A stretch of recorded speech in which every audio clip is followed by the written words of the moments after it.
তো দেখুন বন্ধুরা, রাধে রাধে। এই যে আজ হয়েছে ভাত, কলার চোকার বড়া, বেসন দিয়ে, চানা নেনুয়া আলুর তরকারি, পিঁপে, কলা, আলুতে ঝোল। এই হলো আজকাল খাবার আমাদের। এই যে বাবু খেয়ে নিচ্ছে স্কুল থেকে এসে, মেয়েও এসছে স্কুল থেকে এসে। খিদে পেয়ে গেছে ওদের, ড্রেসও চেঞ্জ করেনি, আর ইনি ড্রেস খুলেছে, ওই জন্য তলিয়া পরে খাচ্ছে, তলিয়া ঢাক নিয়ে। আজ খুব খিদে পেয়ে গেছে। দেখি আজকের খাবারটা কেমন হয়েছে।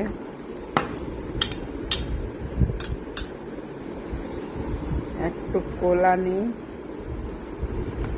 আর একটু নেনুয়া ছোলের তরকারি, ছোলা নিয়ে খেয়ে দেখি কেমন টেস্ট হয়েছে। একদম খুব সুন্দর, দারুণ। কেমন হয়েছে রে? অনেক সুন্দর।